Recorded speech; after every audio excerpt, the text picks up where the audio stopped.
Partial eclipse. Marcus tilted the telescope towards the sky. He was excited to watch the sun. He remembered that it is dangerous to look at the sun with the naked eye because it can damage unprotected eyes.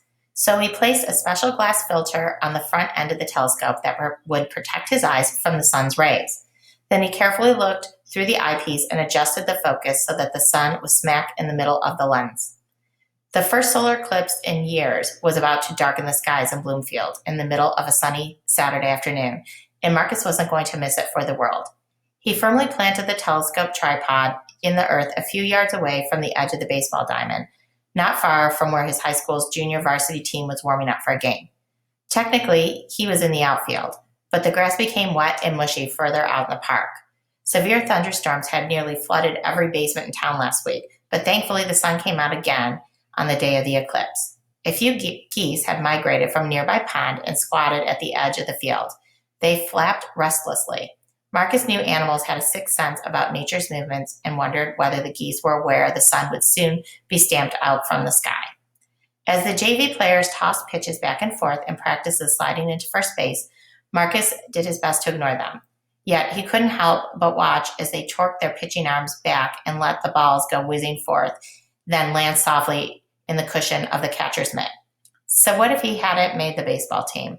Anyone could swing a bat, but not everyone could stare at the heavens and decipher the movement of the planets. Thanks to his geometry teacher, Marcus finally felt like he was better at something than everyone else. He thought back to Thursday's geometry class, where Mr. Barker had turned the lesson into an impromptu astronomy lecture.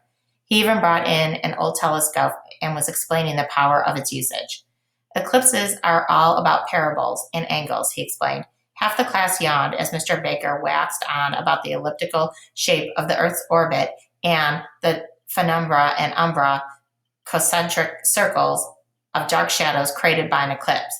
Even though they'd had an official astronomy unit in fifth grade by high school, most of his peers couldn't even recall what a solar eclipse was. That's when Marcus got annoyed. He raised his hand but spoke without being called on. Don't you remember? It's when the moon passes between the sun and earth. So the moon blocks the sun, which means that light can't get to the earth. So a certain area of the earth will get dark as night in the middle of the day. Well, in this case, only semi-dark. It's a partial eclipse, he said knowingly.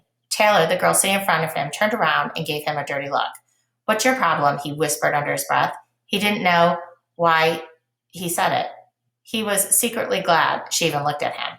Marcus didn't understand why people seemed to find him annoying because he was smart. He wasn't trying to show off or anything. He was genuinely interested in learning just about everything, which is why he'd spend his lunch period talking to Mr. Baker.